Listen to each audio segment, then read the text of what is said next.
en espacio de una noche nació y en espacio de otra noche pereció.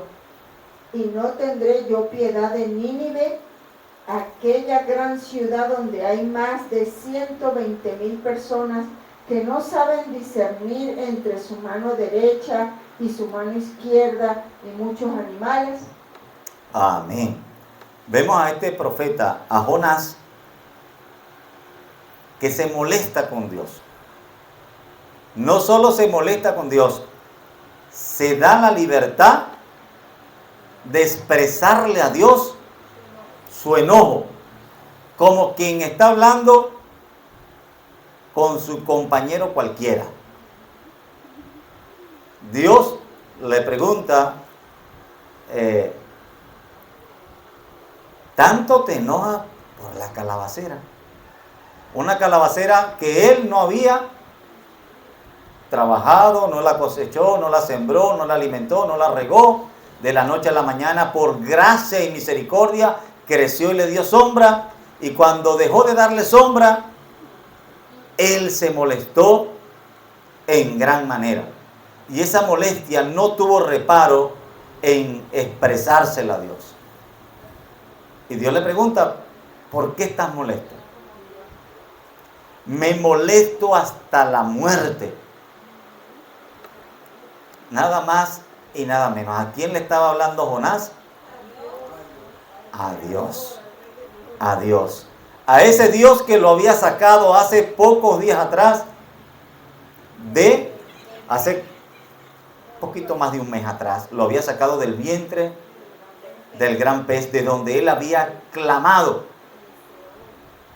del Seol.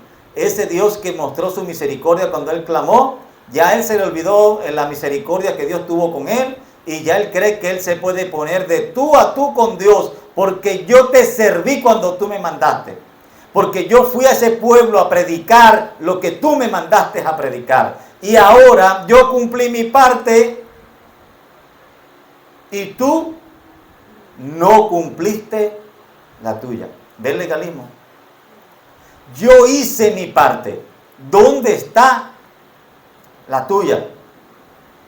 Él no vio la misericordia que Dios estaba mostrando. Él simplemente vio que Dios le quedó debiendo. Y él tenía moral para decirle a Dios que así como él había cumplido su parte y había anunciado juicio, Dios estaba obligado a enviar ese juicio. Porque ¿dónde queda su palabra como profeta? Pregúntele a cuántos profetas de hoy en día se llenan la boca diciendo, Dios no va a permitir que mi palabra caiga en tierra.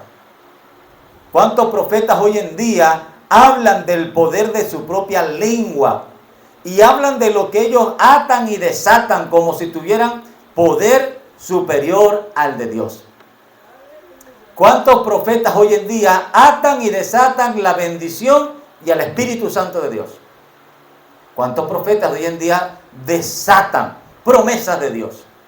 Como si ellos tuvieran la autoridad para comprometer a Dios con su propia boca. Y cuando no se cumplen, dicen, Dios no cumplió. ¿Sabe? Hay algo aquí a favor de Jonás. Lo único que tiene a favor de Jonás es que por lo menos a Jonás Dios sí lo había mandado a profetizar. Lo peor que está pasando hoy en día es cantidad de profetas a los cuales Dios no ha mandado y luego le quieren demandar a Dios que cumpla lo que Él no ha prometido. En el caso de Jonás, él había ido en obediencia, pero se le olvidó un pequeño detalle a Jonás. Jonás, no estás tratando con un cualquiera, estás tratando con el Dios soberano. El Dios que tiene poder para decidir si hace o si no hace, si juzga o si perdona, si muestra juicio o si muestra misericordia, si muestra gracia o muestra juicio. Dios sigue siendo Dios. A Jonás se le olvidó ese detalle y su ira lo hizo hablar con mucho irrespeto. con mucha osadía delante de Dios. Hoy en día escuchamos a muchos hermanos expresarse así acerca de Dios. Hay muchos hermanos diciendo, ya yo hice mi parte, espero que Dios haga la suya. Le demando. Hermano, yo no sé si usted ha escuchado las oraciones de ahora, pero hay hermanos demandándole a Dios. E incluso algunos llegando al extremo de decir, y no acepto de Dios un no como respuesta. Yo no sé si usted alguna vez le ha tocado negociar con alguien, pero si una vez estoy negociando con alguien y esa persona dice, vamos a hacer tal cosa y no acepto un no como respuesta, usted lo más seguro es que va a sentir que le están faltando el respeto. Porque le están diciendo, es obligado. Es obligado. Te estoy pintando un negocio, pero no es un negocio, es una orden. Porque si no acepto un no como respuesta, ya no es un negocio. Ni siquiera un negocio. Es una orden. No se puede llamar petición a algo que alguien te está diciendo, no hay un no como respuesta. Cuando Jonás le dice a Dios, Señor, tú debiste haber enviado el juicio porque yo lo anuncié, Jonás le está diciendo a Dios, tú estabas obligado por mi obediencia a cumplir lo que me mandaste a predicar. Hay que tener cuidado con expresiones como esa. Vamos a ver Ezequiel 18:25.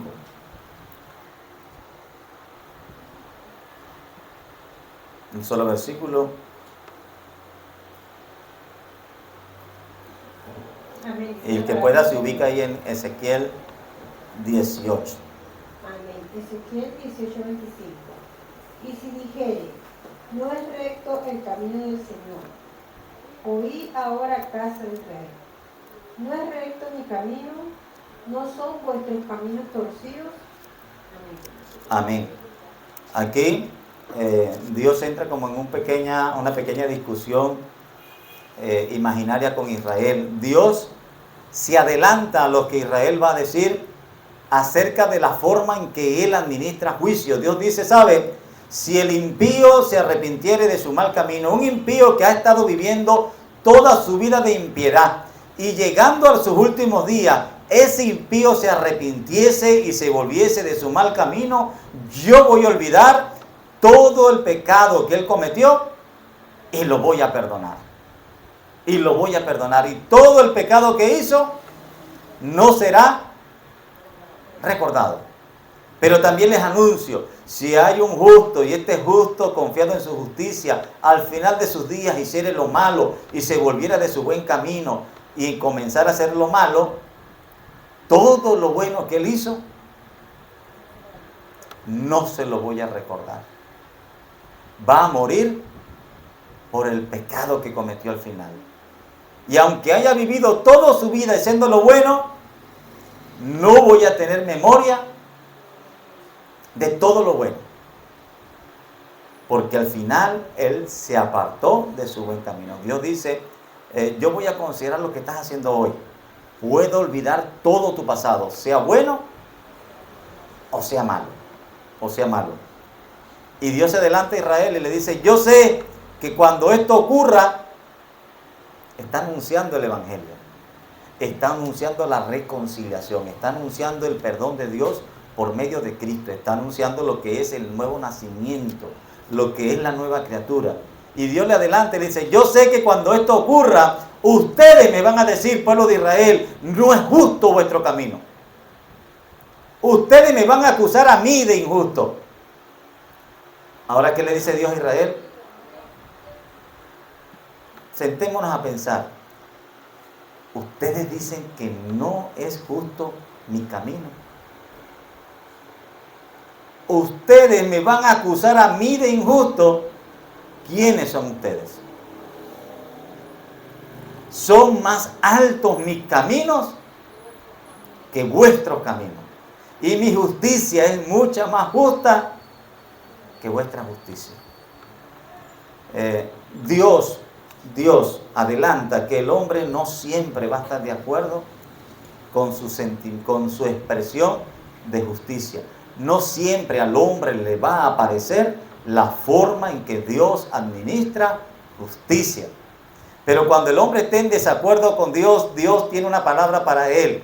Dios le dice al hombre, ¿quién eres tú para debatir conmigo?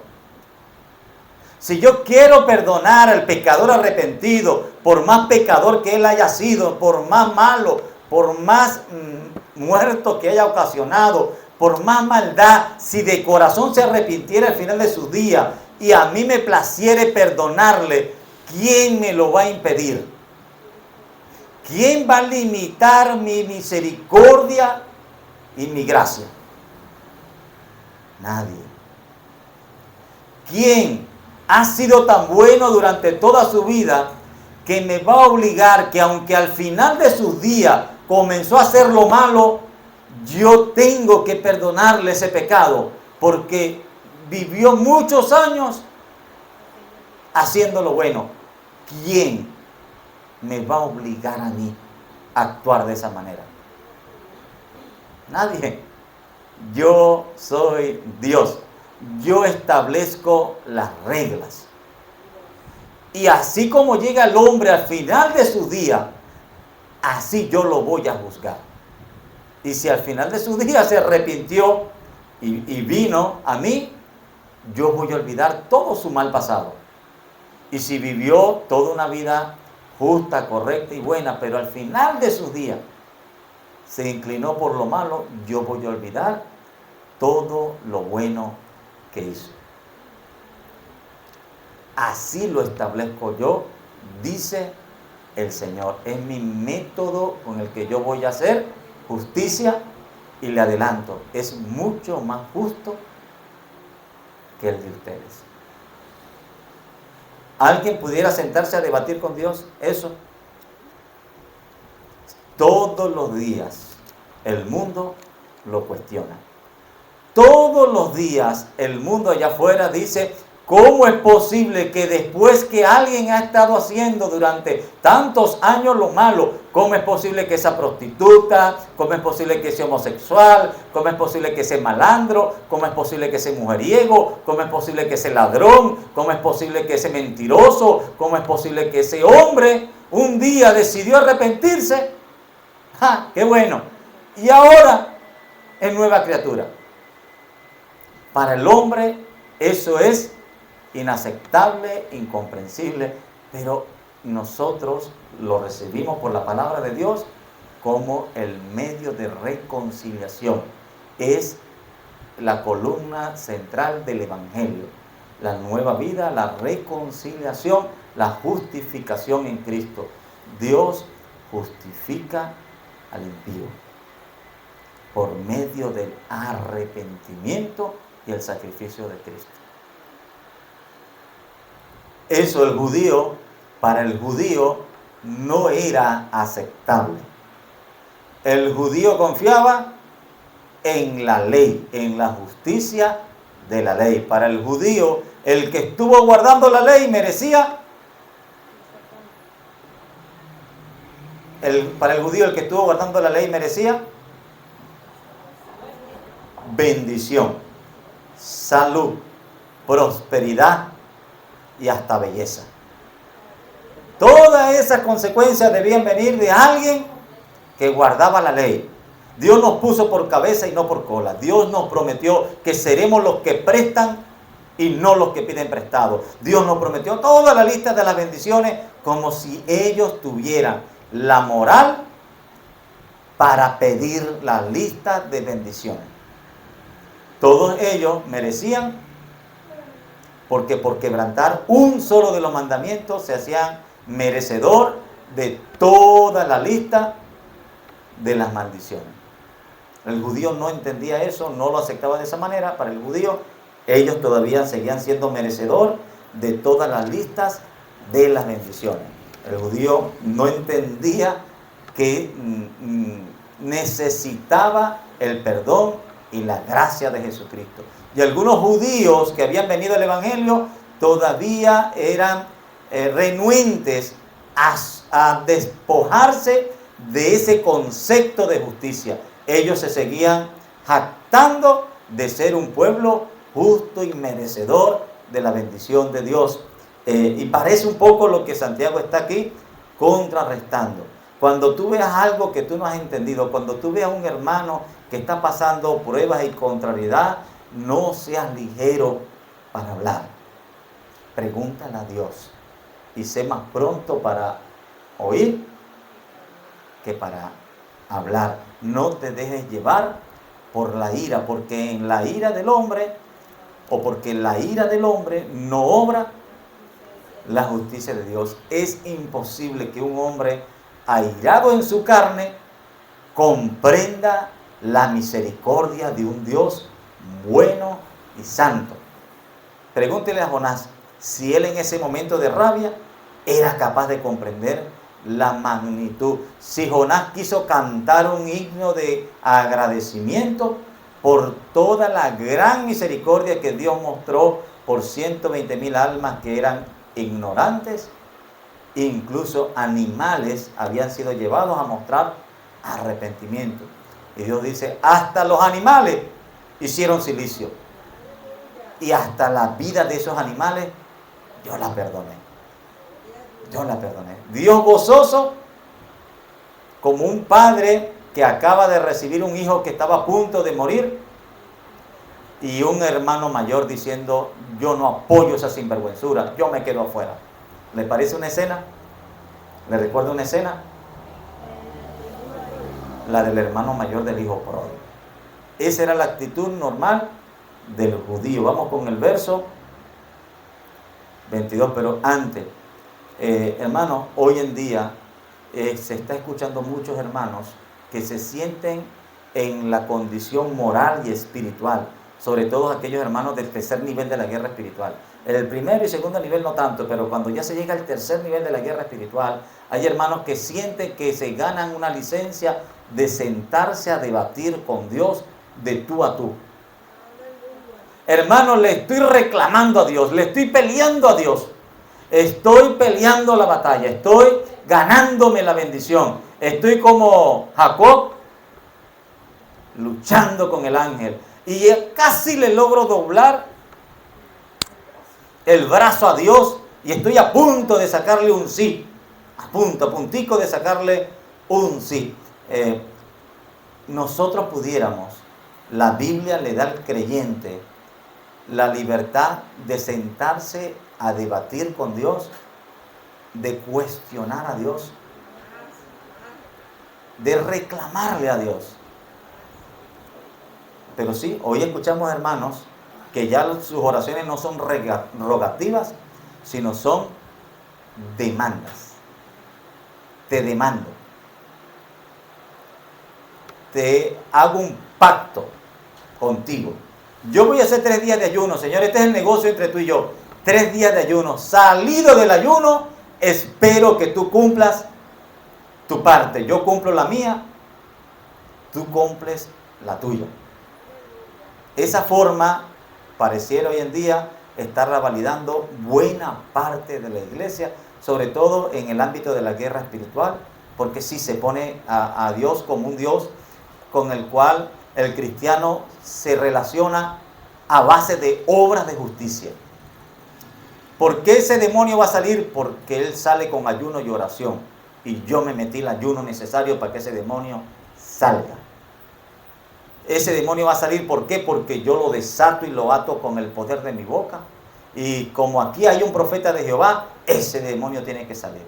Y se establece como un sistema de obras que obligan a Dios a actuar.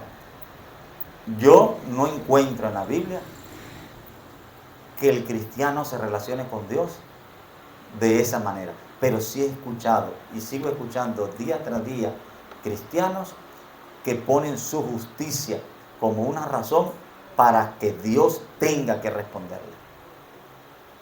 Vamos a leer versos 22 al 25.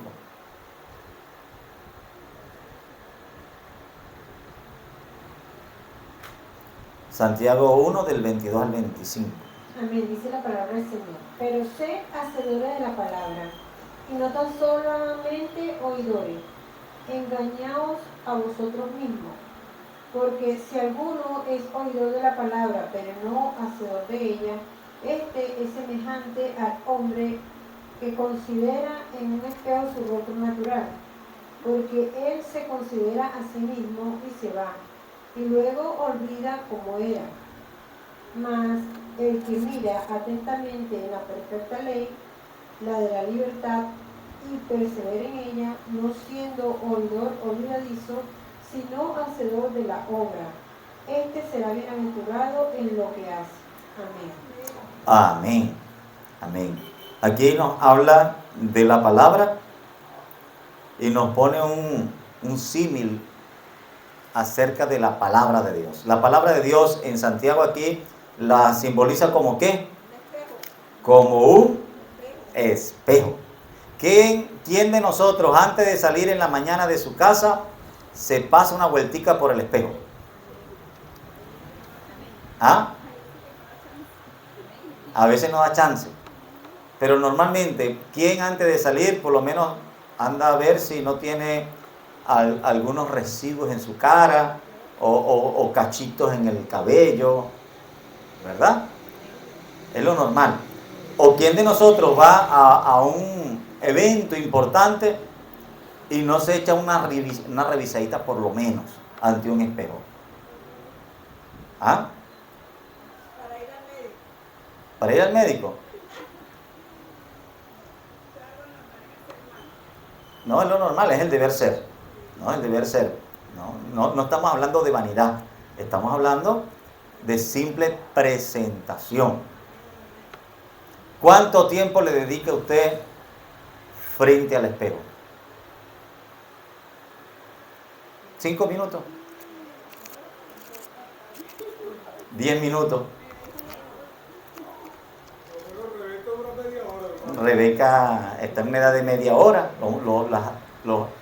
Las adolescentes más que los adolescentes, pero también los adolescentes se gastan su tiempo, que contradictoriamente a veces son los que se ven mejor y los que más tiempo gastan frente al espejo, ¿verdad? Los que tal vez los que deberían dedicar más tiempo frente al espejo son los que menos le prestan atención al asunto. Pero normalmente antes de salir de la casa se da un paseíto por el espejo. ¿Y qué hace usted cuando usted ve que la persona que está en el espejo está despeinada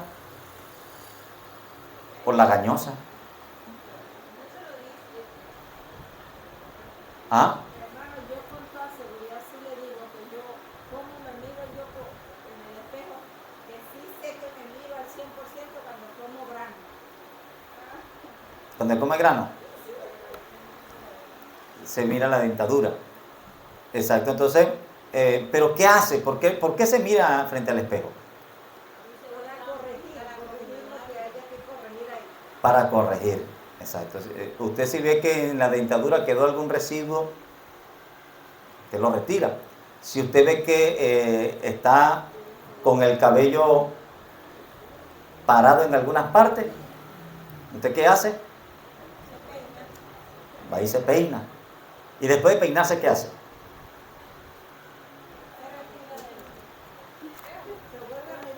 Se vuelve a mirar en el espejo. No sé si a usted le ha pasado, pero eso no se peina y cree que ya se quitó y está peor. Así que hay que confirmar volviéndose a ver en el espejo. Podemos cometer el error de tomar nuestras experiencias personales y llevarla a esta porción de la palabra. Porque nosotros dedicamos 5 minutos al espejo, porque dedicamos 10 minutos al espejo, porque dedicamos una sesión y hay algunas pequeñas cosas en nosotros que las corregimos. Alguno de nosotros se ha visto tan mal el espejo que dice, ay no, yo así no salgo.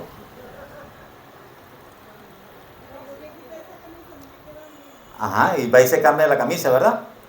Pero alguno otro se ve físicamente tan mal que dice, ay, yo con esta cara no voy a salir a la calle. Se puede dar caso.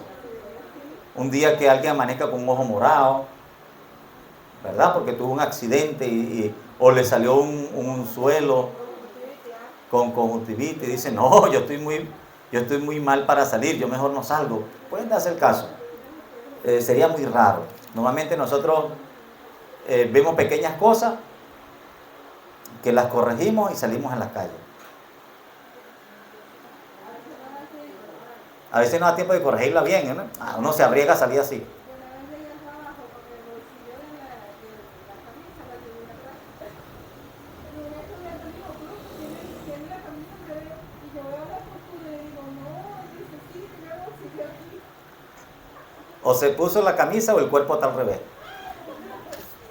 Da caso de caso. Bueno, en el caso de Santiago, es que ese espejo que Santiago dice es tan preciso que usted y yo pasaríamos todo el día corrigiendo las cosas que ese espejo nos está mostrando y no alcanzaríamos a corregirlas todas. Ese espejo es tan detallado que la condición que se ve en ese espejo es tan deplorable que deberíamos salir con el espejo en la mano para poder ir día entero corrigiendo poco a poco todo el desastre que nos muestra ese espejo. Es el espejo de la palabra.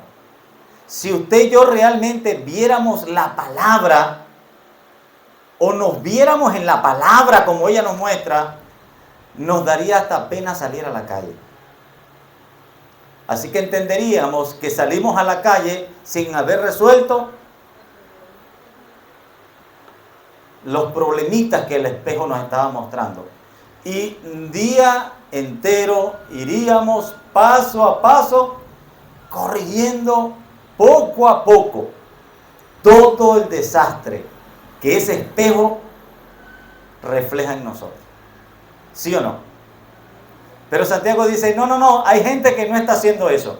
Hay gente que va a la palabra, ve el desastre que hay allí, se pasa la mano por la cabeza, se estira la blusa o la camisa y sale a la calle, como si ya hubiera resuelto el problema. Yéndose a la calle, se olvida todos los problemas que el espejo le mostró.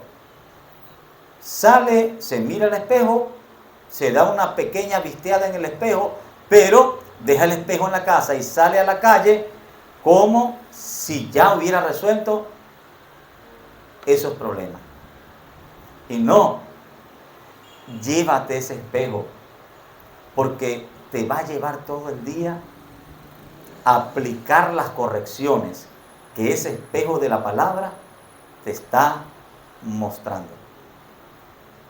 ¿Qué hace alguien que actúa de esta manera? Usa la palabra, se vio, él ya se creyó corregido, así que ahora sale a la calle a aplicarle ese espejo a otros, a mostrarles a otros su condición, a juzgar a otros por la palabra, cuando no has hecho la tarea y no te has aplicado la palabra.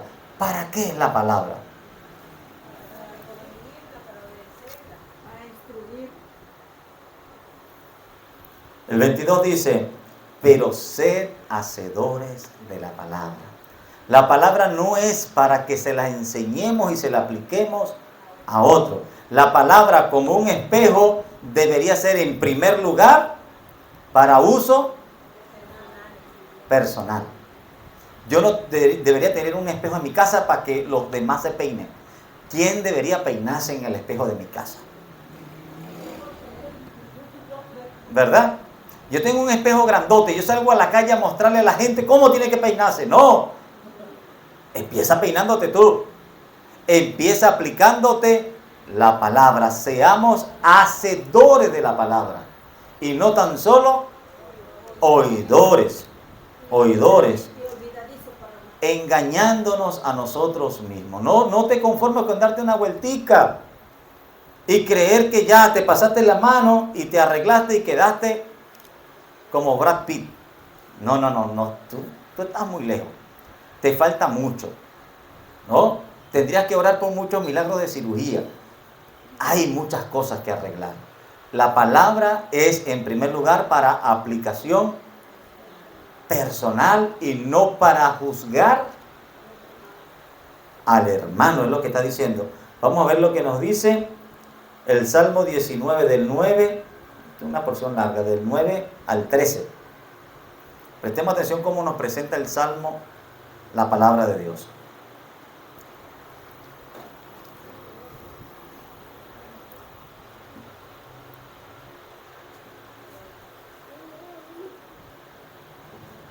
Gloria a Dios. ¿Una vez? Aleluya. Póngala así para que no haga fila. Ok, también. Salmo 19 del 9 al 13. ¿Ven? Dice la palabra del Señor. El temor de Jehová es limpio, que permanece para siempre. Los juicios de Jehová son verdad, todo justo. Deseables son más que el oro, y más que mucho oro afinado, y dulces más que el miel, y que la que destila del panal. Tu siervo es además amonestado con ellos. En guardarlos hay grande galardón. ¿Quién podrá entender sus propios errores? Líbrame de lo que me son ocultos. Preserva también a tu siervo de las soberbias, que no se enseñoreen de mí. Entonces seré íntegro y estaré limpio de gran rebelión. Amén. Amén. ¿Cómo nos presenta el Salmo 19 la palabra del Señor? Como un espejo limpio, verdaderamente limpio. Los juicios de Jehová son verdad, todos justos. ¿Sabe que el espejo de la antigüedad mayormente era de latón? Y por eso cuando lo estamos viendo, creo que es en Corintios, nos habla de los espejos dice, verse frente a un espejo de eso, es verse de forma opaca. Pero aquí presenta la palabra como un espejo de oro. Deseables son más que oro, y más que mucho oro, afinado. Dulce más que la miel que destila del panal. Pero cuando yo me paro frente a ese espejo de oro, que es perfecto, que es HD, que me muestra el más mínimo detalle, dice, tu siervo es además amonestado con ellos. Hermano, cuando alguien va a la palabra de Dios y consigue cómo amonestar a los demás y la palabra de Dios no lo amonesta a él, la está leyendo mal. Cuando usted consigue a la hermana, al hermano, al vecino, a su papá, a su suegra, al pastor, al diácono, al presidente, y no se consigue usted la está leyendo mal. Porque el primer amonestado por la palabra de Dios dice, es tu siervo. Tu siervo es amonestado. En guardarlos hay gran galardón. Hay un problema. Yo no sé si usted sabe, pero nos cuesta apreciar bien el reflejo de nuestro rostro en el espejo. De hecho, normalmente usted tiene una imagen suya que es contraria a su verdadera imagen. ¿Usted ha pensado eso? La imagen que usted tiene de usted mismo no es la real. Porque cuando usted se ve en el espejo le muestra una imagen invertida. ¿Sí sabía usted? Todo lo que usted ve en el espejo está invertido. Así que la cara que usted ve en el espejo es invertida a la cara que todo el mundo ve. Dice el salmista, Señor, ayúdame. Porque aunque Él es muy claro, aunque ese espejo es claro, todavía hay muchas cosas en mí que yo no logro ver y corregir. Ayúdame. Dice, ¿quién podrá entender sus propios errores? Líbrame de los que me son ocultos. Aquí hay algo que nos va a ayudar a entender y a enlazarnos con Santiago. Preserva a tu siervo de las soberbias, que no se enseñoreen de mí. Entonces seré íntegro y estaré limpio de gran rebelión. ¿Para qué sirve la palabra del Señor? Para limpiarme yo en primer lugar, para ver mis errores, y aún así, aún teniendo ese espejo de oro frente a mí, me cuesta apreciar todos mis errores. Aún necesito la ayuda del Señor y decirle, ayúdame a apreciar todos los errores que me son ocultos. Y para yo poderlos ver necesito, sí por sí, humildad. Porque cuando usted se ve frente al espejo creyendo que usted es Miss Universo, usted no va a ver sus errores. Cuando usted se ve en el espejo creyendo que el galán de galanes está frente al espejo, usted no se va a notar todos los defectos que ese espejo le está mostrando. Ahora, si usted se ve con humildad y usted se examina con sinceridad, es posible que ese espejo le muestre cuántos errores hay ahí, cuántos defectos, cuánta necesidad de atención revela ese espejo. Revela ese espejo. Estamos en Santiago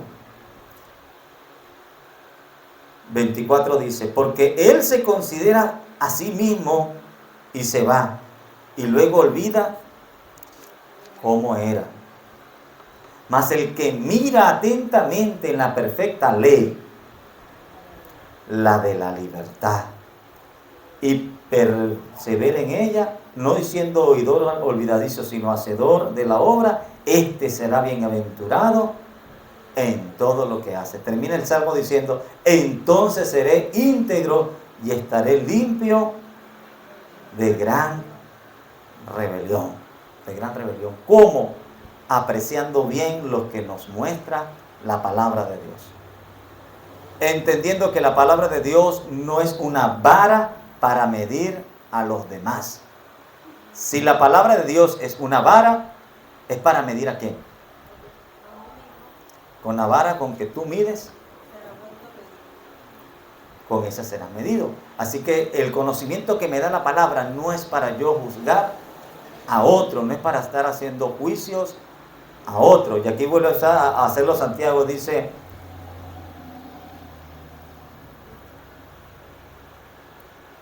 el que mira atentamente en la perfecta ley. Para un judío hasta allí bastaba. La ley de Dios, lo dice el Salmo, sí, la ley de Dios es perfecta, limpia y justa. Pero Santiago agrega algo en la gracia, porque Santiago no está hablándole al judío en términos judíos. Santiago dice, pero es que ahora para nosotros la ley de Dios tiene un componente adicional. Es la ley de la libertad. Ahora en la gracia no solo es la perfecta ley de Dios que nos va a hacer salvos, si nosotros recibimos la ley de Dios como una ley de libertad, no una ley de obligación, no una ley de juicio severo, sino una ley con la cual podemos agradar al Dios que nos da salvación. No somos salvos por la ley, somos libres por el sacrificio de Cristo. María Jacqueline, hermano, Dios le bendiga. Hermano, Dios me le bendiga. Sabe que ahorita que estoy mirando el pasaje que usted está explicando, me hace ir a Josué 1:8. ¿Sabe? Josué 1:8 dice que ese libro de la ley, dice que mira, ahí habla de mirar, ¿no? De meditar. Luego dice guardar y hacer. Entonces harás prosperar tu camino y todo te saldrá bien. Y fíjese que aquí lo que usted está explicando, dice Santiago, que mira, persevera y hace. Y será bienaventurado. Amén. O sea que, Claro, es que la Biblia no se contradice, sino se complementa. Solo que Santiago agrega una verdad gloriosa. Era imposible guardar esa ley, nos dice Pablo, al pie de la letra. Para poder demandarle a Dios la bendición, no habría nadie que cumpliera la ley perfectamente. Así que nadie pudo cobrar ese cheque. Nadie pudo ir a la taquilla de Dios y decirle, Señor, yo he guardado tu ley de forma perfecta, dame la bendición que yo merezco. Pero, ¿qué nos dice Santiago? Nosotros en Cristo caminamos en la ley de la libertad. Ya Cristo la cumplió por nosotros. Nosotros en fe esperamos la bendición de Dios por gracia y no por merecimiento. No por merecimiento. Nosotros creemos en un Cristo que nos hizo partícipe de la ley de la libertad y no la ley de Moisés, de la forma rígida que lo veían los judíos, que se autoengañaban diciendo que ellos habían cumplido la perfecta ley de Dios, cuando Pablo nos dice mentira, ni uno solo pudo cumplir una ley espiritual en su carne. No hay quien hubiera podido cumplir al pie de la letra toda la ley. Así que Santiago nos dice, sí, la perfecta ley de Dios, pero nosotros, la iglesia de Cristo, en la libertad. Somos libres en Cristo. No reclamamos a Dios la bendición, la recibimos por gracia, porque Él pagó el precio por nosotros. ¿Estamos claros allí? Entonces vemos cómo Santiago, cada vez que menciona algo de la ley, hace una pequeña diferencia. No le está hablando Santiago al judío en términos judíos, le está hablando al cristiano en términos cristianos. También vamos con el último versículo del 26-27. ¿Qué me hace el favor?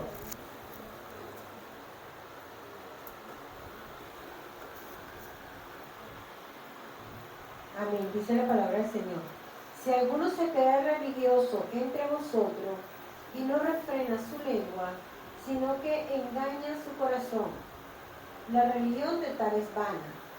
La religión pura y sin mácula delante de Dios el Padre es esta: visitar a los huérfanos y a las viudas en sus tribulaciones y guardarse sin mancha del mundo. Amén. Amén. Vamos con el 26. Aquí vemos que Santiago está hablando a algunos religiosos. ¿Será que Santiago le está hablando a los religiosos cristianos? Está hablando a algunos religiosos que eran muy ligeros por su lengua.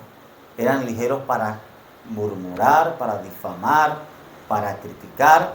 Este tipo de religión, Santiago dice, no lo dice tajantemente, pero podemos intuir por lo que Santiago dice, era una religión no verdadera.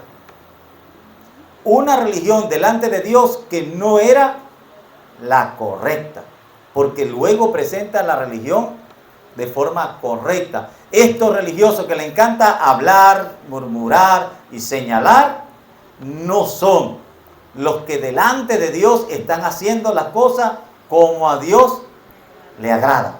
¿Quiénes serían? Vamos a tener una pequeña idea. Tal vez Santiago está de acuerdo con Pablo. Vamos a leer Romanos 2 del 17 al 25. Ana Jacqueline, me hace el favor. Amén. Dice así la palabra del Señor. He aquí, tú tienes el sobrenombre de judío y te apoyas en la ley y te glorías en Dios y conoces su voluntad e instruido por la ley apruebas lo mejor y confías en que eres guía de los ciegos, luz de los que están en tinieblas, instructor de los indoctos, maestro de niños, que tienes en la ley la forma de la ciencia y de la verdad. Tú pues que enseñas a otro, no te enseñas a ti mismo. Tú que predicas que no se ha de hurtar, hurtas. Tú que dices que no se ha de adulterar, adulteras. Tú que abominas de los ídolos, cometes sacrilegio. Tú que te jactas de la ley, con infracción de la ley deshonras a Dios, porque como está escrito, el nombre de Dios es blasfemado entre los gentiles por causa de vosotros. Pues en verdad la circuncisión aprovecha si guardas la ley, pero si eres transgresor de la ley, tu circuncisión viene a ser incircuncisión. Amén. Encontramos alguna similitud en lo que Pablo le dijo a los judíos en la carta de Romanos y lo que ahora Santiago está diciendo a un público que no sabemos a quién es, pero que sabemos que es religioso. Religioso. Dice, la ley es para que la uses como un espejo. Aplícate la palabra de Dios en primer lugar, antes de salir a murmurar, a criticar, a señalar, a condenar, aplícala. Porque tú te crees que ya estás bien. Tú te crees maestro, tú te crees en buena condición, tú te crees en una condición suficiente para juzgar a otro. Y no lo vamos a ver todo hoy, pero vamos a ver que la carta de Santiago tiene todo ese componente. Y Santiago dice, no juzgues al hermano, no juzgues alegremente, ten cuidado. Pero quien sí vemos que lo hacía, que juzgaba alegremente, era el que se hacía llamar judío. Que Pablo dice, a la verdad se hacen llamar judíos, pero no se comportan como un verdadero judío si entendiéramos por judío una verdadera religión. Si entendiéramos por judío la religión que le agrada a Dios, ellos se llaman judíos, pero no lo son. Por eso Pablo dice, más bien la iglesia del Señor, somos los verdaderos judíos. Lo que hacemos, si practicamos la palabra, lo que verdaderamente a Dios le agrada. Una cosa es llamarse judío y otra cosa es serlo, en el sentido de entender como judío un hijo de Dios. Este pueblo de labios me honra, pero su corazón está lejos. Estuviéramos entendiendo lo que está diciendo Pablo, es que algunos se creen religiosos, pero su corazón son religiosos de boca, son religiosos de palabra, pero su corazón realmente está lejos de Dios. Hermano, ese por lo menos el problema de siempre de los judíos fue ese. Ellos menospreciaban a los gentiles, a los samaritanos, porque descendían de Abraham. Es lo que yo siempre he entendido, que los judíos siempre se creyeron mejor que los demás. Amén. Por la soberbia. Y muchas veces dentro de la iglesia del Señor encontramos hermanos con una religión personal que se parece mucho a la de los judíos, con jactancia, con soberbia, con arrogancia, con prepotencia, con oraciones como las del fariseo, con una actitud como la del fariseo. Encontramos iglesias cristianas que dicen, aquí sí es, nosotros sí somos la iglesia de verdad, verdadera. Esos otros que andan por allí, eso no sirve. Nosotros sí somos, cuando Cristo venga, la primera parada que va a hacer es en esta congregación. Porque nosotros sí le agradamos a Dios de verdad. Sí guardamos la palabra, y cuando usted encuentra un hermano con esa jactancia y prepotencia, usted encuentra el espíritu judaizante operando en la iglesia, el espíritu fariseo operando en la iglesia. Algo que Pablo atribuye a ese comportamiento es la jactancia. Por eso es que Santiago pone como contraparte, para combatir ese pecado, la humildad. Santiago recomienda que seamos humildes, que en vez de juntarnos con los soberbios, nos alineemos con los humildes, que no veamos al que está en una condición humilde como que está en pecado, como que está alejado de Dios, y entendamos que hay hermanos en humilde condición que están bien con Dios, y que lo mejor que podemos hacer es alinearnos con esos hermanos, amistarnos con esos hermanos, y no con los que estén económicamente bien, creyendo que por estar económicamente bien están bien con Dios sí por sí. Santiago quiere dejar claro que hay mucha posibilidad de un verdadero creyente que agrade a Dios que esté en humilde condición. que esté en una condición no envidiable ante los ojos de los hombres, pero que esté en una condición agradable delante de Dios. Y cuando se juzga por la apariencia, cuando se juzga por el estatus, cuando se juzga al hermano por la camioneta que pone allá afuera, o por la ropa que trae puesta, o por la casa donde vive, y decimos que mientras más costosa es la ropa, la casa o la camioneta, es porque hay mayor bendición de Dios sobre ese hermano, estamos cometiendo exactamente el mismo error que cometía algún grupo de cristianos religiosos en la época de Santiago. Y esa religión, Santiago quiere dejar clara que no es para nada algo agradable a Dios. Amén. Verso 23 de Romanos 2 dice: tú que te jactas de la ley, con la infracción de la ley deshonras a Dios. A Dios. Así que vemos, hermanos, que aún practicando pecado, se jactan de un gran nivel de santidad. Hermano, se puede hablar mucho de santidad y practicar muy poco.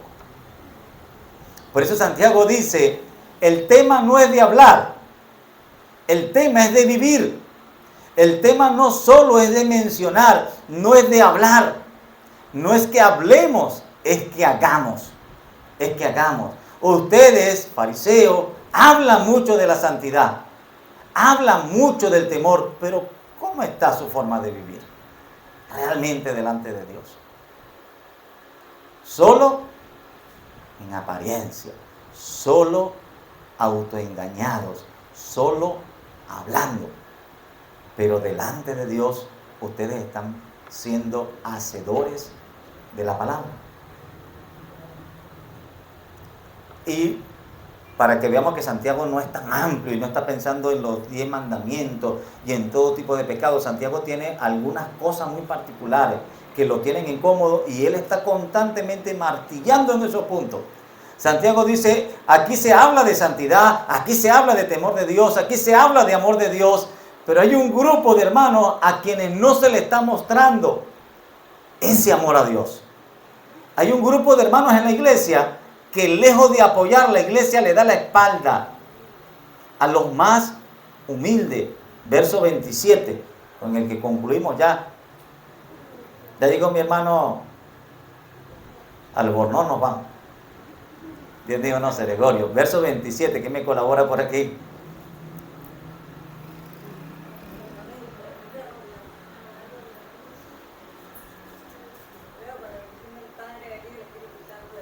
Amén.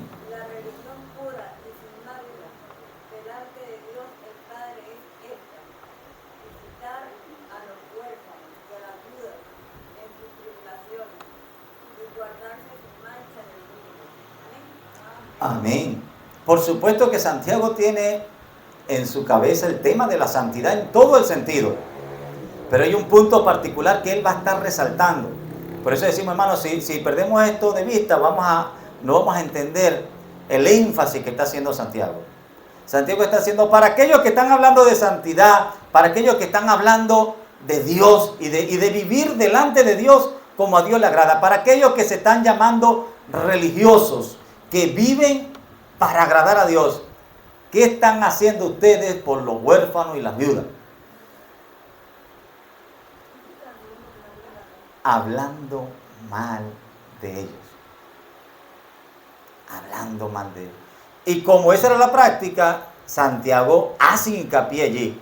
Y por eso es que Santiago dice la verdadera religión. No es que Santiago está diciendo esto es lo único que le agrada a Dios, sino está diciendo si tú fueras un verdadero creyente, hijo de Dios, tú no estarías hablando mal del huérfano y de la viuda, tú estarías apoyando. Tú no estarías apoyando al empresario para que te bendiga con una ofrenda. Si tú tuvieras la verdadera religión, si de verdad tú tuvieras a Dios en tu vida, tú más de preocuparte por ir a visitar al empresario para orar por el nuevo negocio que montó para que te bendiga con una ofrenda, tú te preocuparías por cómo está la casa del huérfano o la casa de la viuda. Esos de los cuales tú estás hablando, que están así por un juicio de Dios.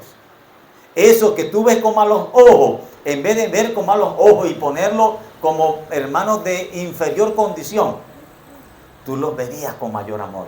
Porque Dios nos manda a asociarnos con el humilde.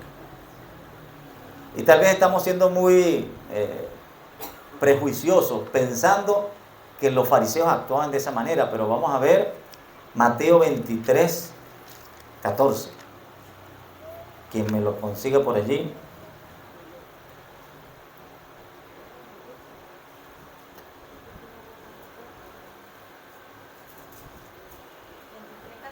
Sí.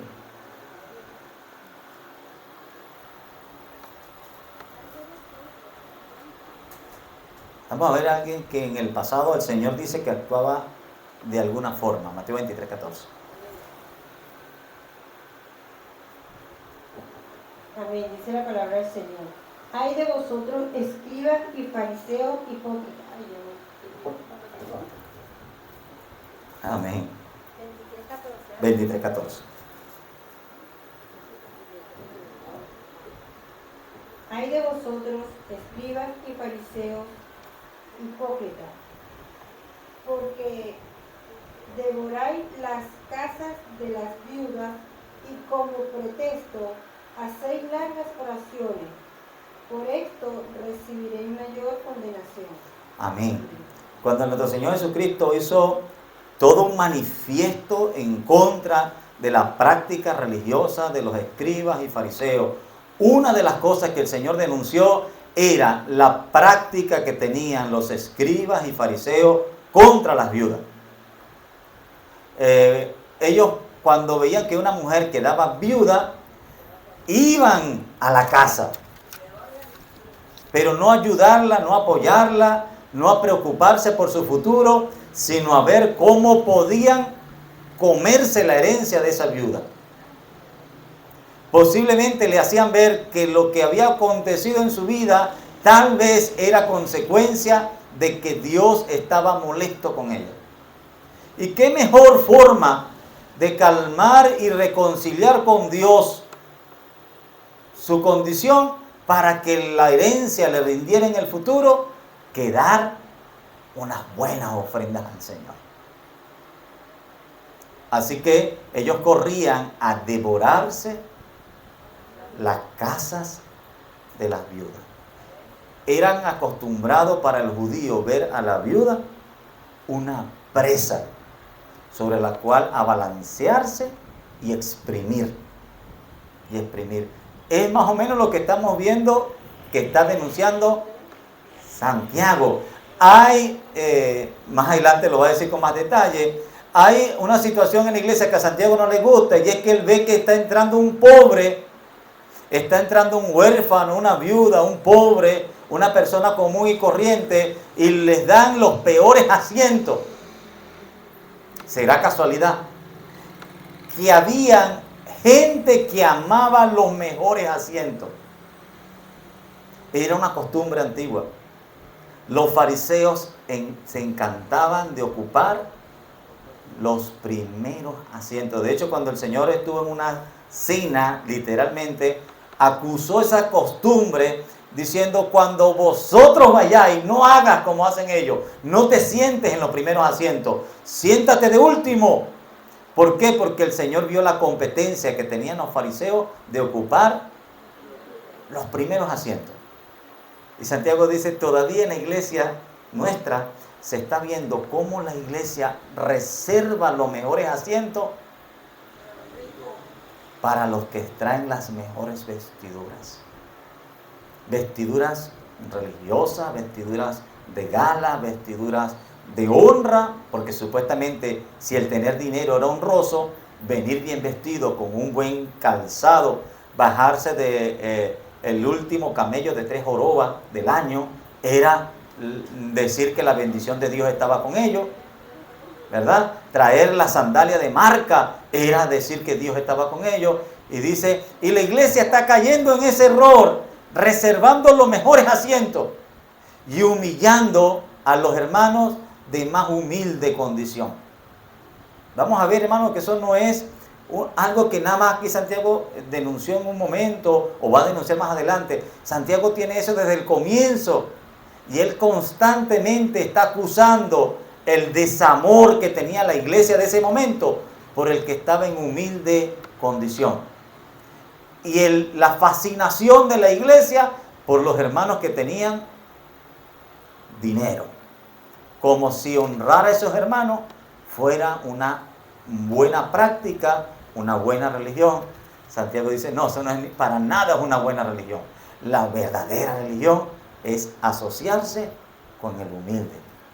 Te pongo dos, el huérfano y la viuda, las presas predilectas de los fariseos, que extrañamente parece que se había introducido también en la iglesia cristiana. Hermana Gloria.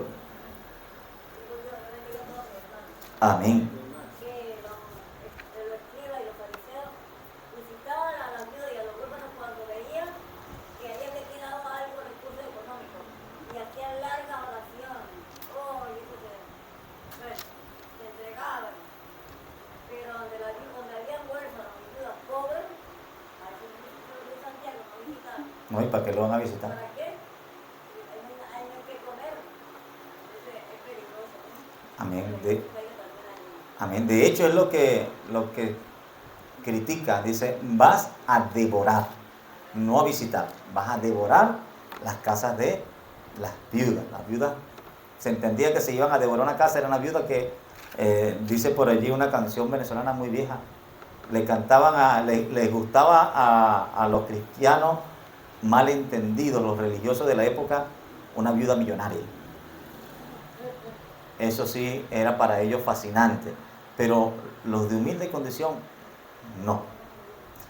Vamos a ver, hermano, y por qué tener esto presente, porque vamos a ver que la carta de Santiago no es tan larga, pero Santiago no anda cambiando de temas y anda modificando tantos temas como nos han hecho ver. Santiago tiene ese tema y lo martilla constantemente como algo que está afectando a la iglesia. Santiago 4, del 4 al 6. Dale, Jacqueline, si quieren. Me colabora Santiago 4, del 4 al 6.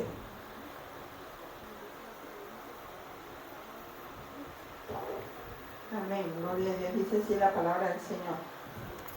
Oh almas adúlteras, ¿no sabéis que la amistad del mundo es enemistad contra Dios? Cualquiera pues que quiera ser amigo del mundo se constituye enemigo de Dios. ¿O pensáis que la Escritura dice en vano, el Espíritu que Él ha hecho morar en nosotros nos anhela celosamente? Pero Él da mayor gracia. Por esto dice, Dios resiste a los soberbios y da gracia a los humildes. Amén. Casi siempre leemos este pasaje y lo que mayormente nos queda es la advertencia de Santiago que no nos hagamos amigos de ¿qué? Del mundo. Pero ¿cuál es el espíritu del mundo que Santiago aquí está denunciando en primer lugar? Las modas, las prendas, el maquillaje, el baile, las tradiciones. ¿A qué está llamando aquí Santiago mundo?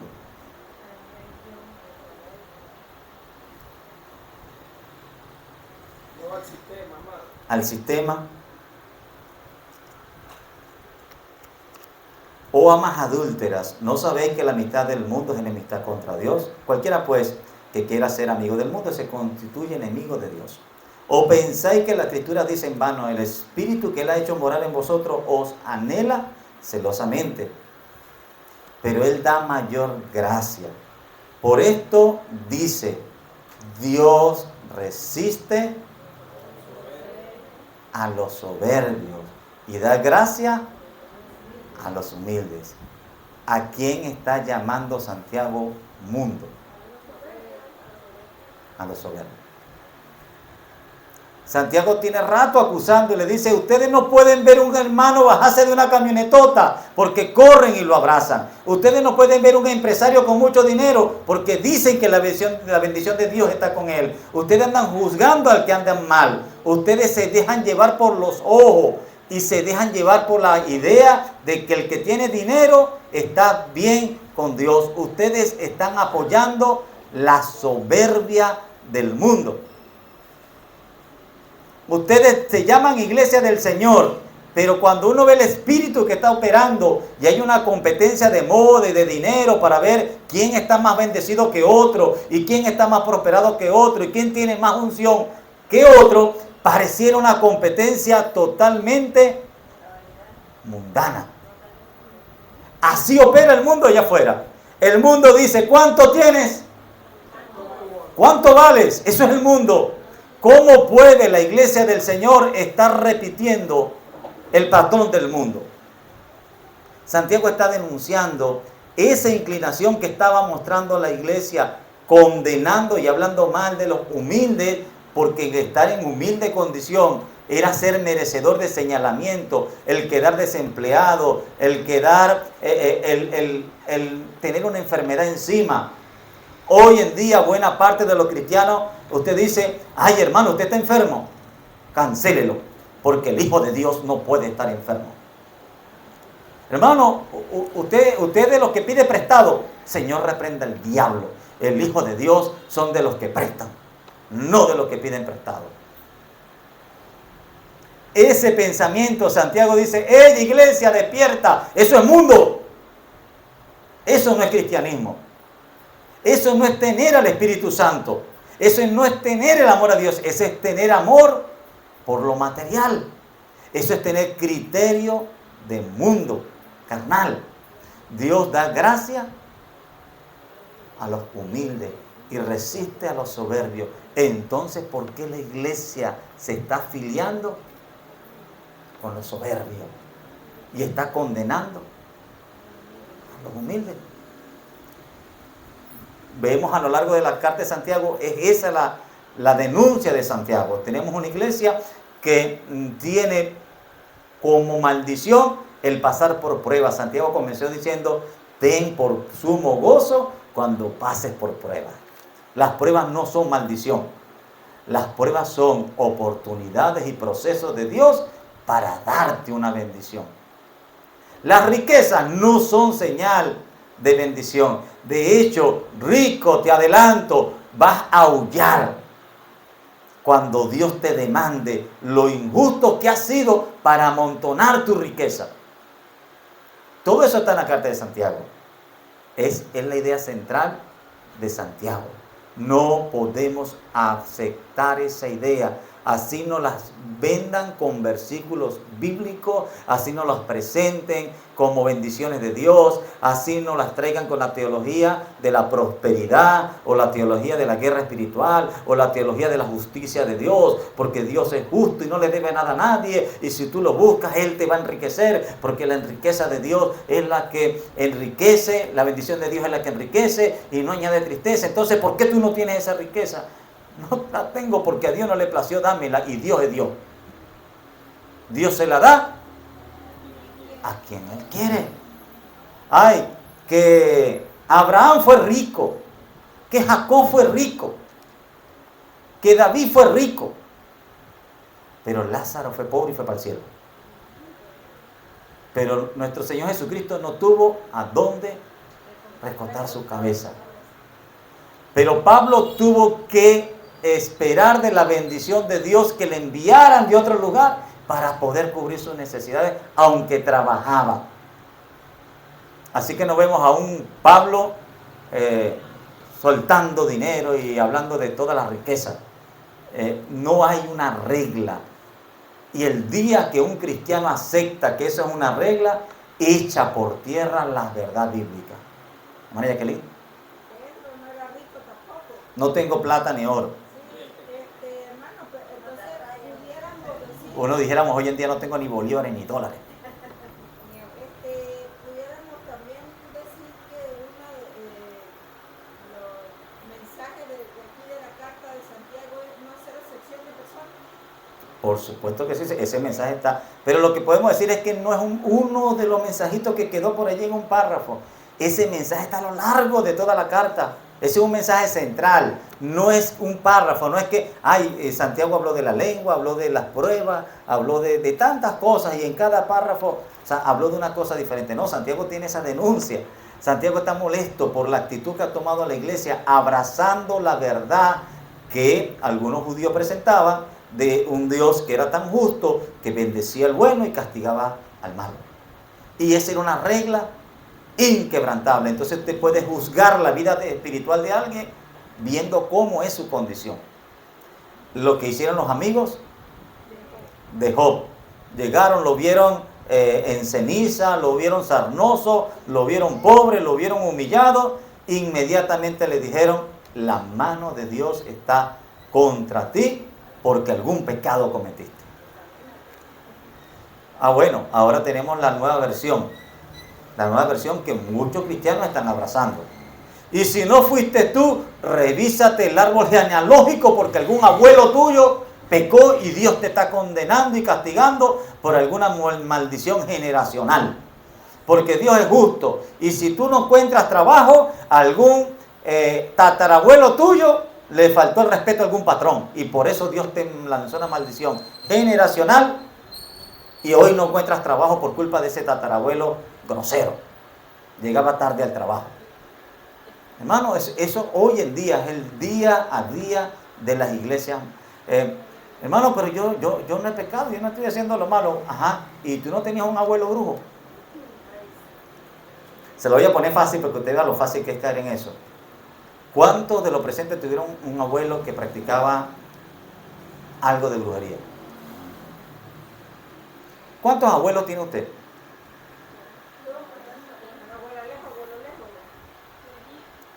¿Cuántos abuelos, si todos estuvieran vivos, cuántos abuelos tiene usted? 4. No. Mire, abuelos, 4. Pero también se llaman abuelos a los bisabuelos, porque es hasta la 3ª y 4ª generación. Usted tuvo 4 abuelos, 8 bisabuelos, 16 tatarabuelos. 16 más 8, 24 más los 4, 28. ¿Usted le conoce la vida a esos 28 antepasados? Ahí llega la 3ª, no llega la 4ª. La 4ª generación serían 32 tatarabuelos. Usted se imagina que alguien le diga, bueno hermano, tal vez lo que tú estás sufriendo hoy en día es una maldición multigeneracional de algún tatarabuelo tuyo. ¿Tú conoces la vida de tus 32 tatarabuelos? ¿Tú puedes dar fe que ninguno de tus 32 tatarabuelos practicaba algún tipo de ritual? Entonces tal vez la mano de Dios está en tu contra, porque la maldición de alguno de tus 32 tatarabuelos, o tus 16 bisabuelos, o tus 8 bisabuelos, esa locura la están metiendo para justificar lo que el judaísmo siempre enseñó, que Dios es totalmente justo en este mundo. Ojo, en este mundo no se refleja la justicia perfecta de Dios. En el venidero sí, en el venidero usted va a recibir exactamente lo que Dios tiene para usted. En este mundo se llama un mundo caído de riquezas temporales e injustas, donde muchos tienen más allá de lo que merecen y otros tienen mucho menos de lo que merecen. Pero este es un mundo caído en una naturaleza pecaminosa. Aquí este mundo no se rige por la justicia perfecta de Dios. Así que es posible que se trabaje mucho y se cobre poco. Y algunos que trabajan poco ganan muchísimo. Y eso no es muestra de la perfecta justicia de Dios. Este mundo no obra la perfecta justicia de Dios. Pero nosotros, la iglesia del Señor, vivimos este mundo con nuestros ojos puestos en la perfecta justicia de Dios. No juzgamos alegremente y sabemos que este mundo está caído y amamos a nuestros hermanos y no compramos lo que el mundo dice, que cuánto tienes, cuánto vales. Eres mi hermano,